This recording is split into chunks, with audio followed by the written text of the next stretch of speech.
Welcome back to Dog and Garage. Today we're going to look at the different types of manual transmissions in these old trucks, and I'm going to show you how to change the transmission fluid in them. Back from the dead.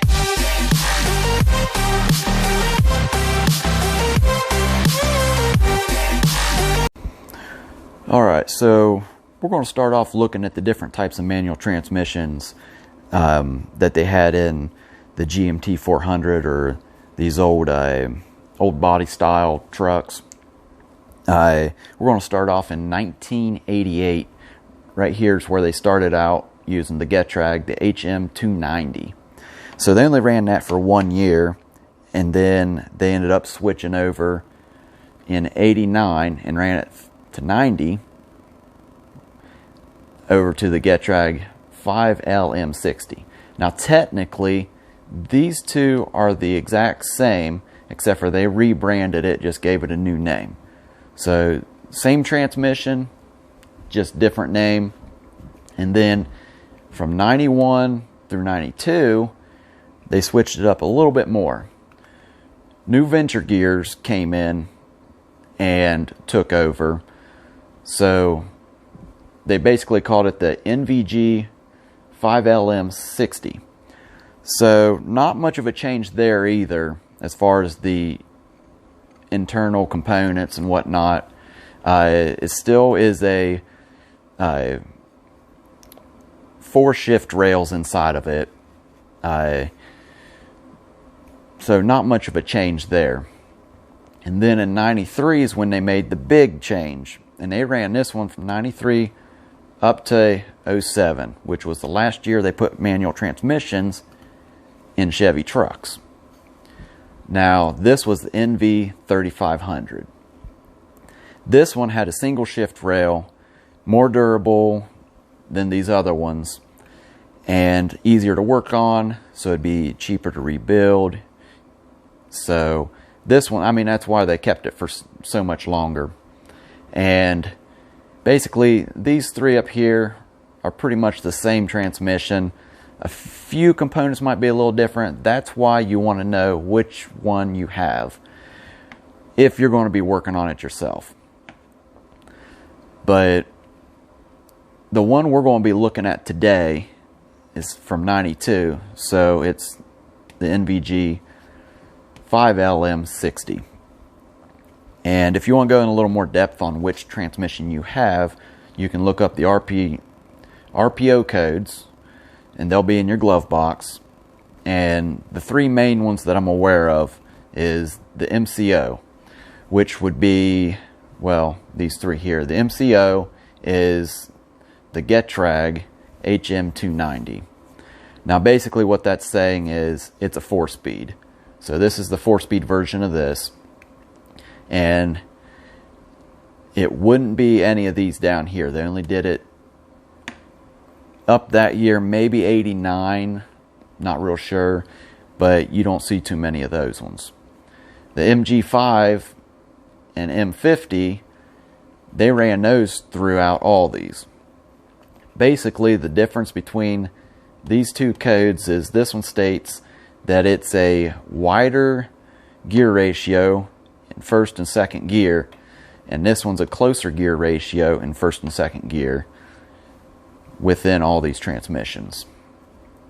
So third, fourth, and fifth gear are all the same in these two, but first and second are different. So this will be a wider gear ratio, this will be a closer gear ratio, and this one just basically tells you the transmission's a 4-speed instead of being a 5-speed like all the other ones. So the one thing you do want to do when you change the fluids in these is you're definitely going to want to get synchro mesh. It's a type of transmission fluid you use in manual transmissions. I got Panzoid. You can see right on the front it's going to say synchro mesh. You can get Panzoid, Valvoline, whatever brand you prefer, but make sure it's synchro mesh. Don't use gear oil, at least not in these types of transmissions. ATF fluid, don't do that. You want to use this so that it lubricates right, it's got the additives it needs, and it doesn't overheat, no friction wear. That's what you want to use. Now, the other thing is, to make it easier, I basically cut, you can see, a clear tube. That way you can kind of pop it on the top. And it makes it a little bit easier to get it into the side of the transmission, because these things, you fill it from the side of the transmission. So you can imagine trying to pour this sideways, trying to keep it from leaking all over the place into that. A little tricky. So that's what I did, just cut one of these. Now they do sell pumps that you can either pour all your fluid into the pump and then basically pump it into the transmission through the side port, or they got pumps that you can basically take the lid off this and then put a pump lid on it that goes, you know, all down through there, and you just keep pumping it until it goes through the hose and fills your transmission up. So now what we're going to do is we're going to look at, for example, we'll be looking at the 92, the 5LM60, the new Venture Gear brand of it.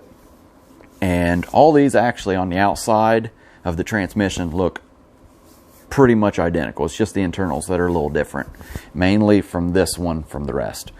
So let's go ahead and take a look at the transmission down there.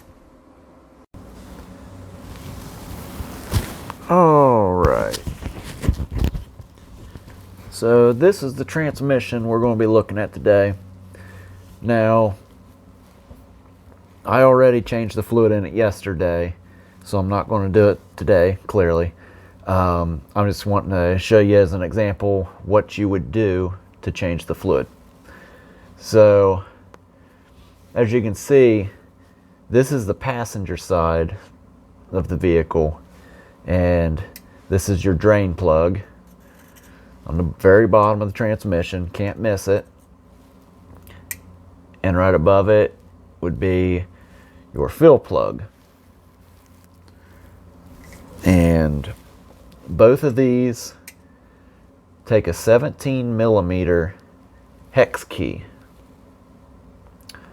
which is basically like this, similar to how an Allen wrench is, but it fits on a socket wrench.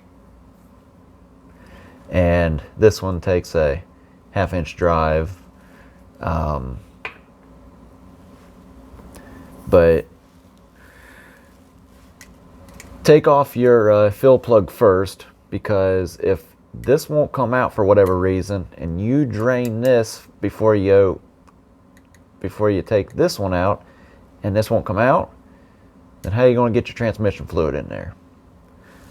Well, technically you could go in the cab and pop off the shifter tower and, you know, fill it through there. But then you won't be able to measure the amount you got in there the proper way, which would be for this plug here.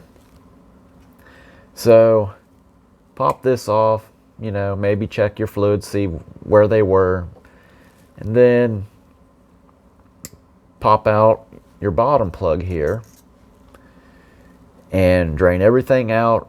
I kind of do it a little overkill. I let mine sit about 30 minutes and just, you know, drain for quite a while to get as much of the fluid out as I can. Now, if they won't come out, then spray the sides of the plugs with some PB Blaster. Let it sit about 10 minutes or so, and it'll loosen it up usually. And, you know, use torque wrench, breaker bar, whatever, and pop them plugs out. Now, while you're letting it drain, clean off your plugs, because on the other side, on the inside of the transmission, on these plugs, there are tiny magnets that will pick up any loose metal shavings in there. So clean those little magnets off in there, and clean the threads of the plugs up. Clean the threads of the transmission holes you got. You know, you want clean threads when you go to put everything back together. And then put, you what I do is I use Teflon tape. Put Teflon tape around the threads of the plugs. That way it seals it real nice. Now when it's done draining and everything, pop your plug back in. Tighten it up real nice. I don't torque mine down with the torque wrench because these cases, these transmission cases, are aluminum, and you don't really need to put a lot to them. I mean, you already got it sealed.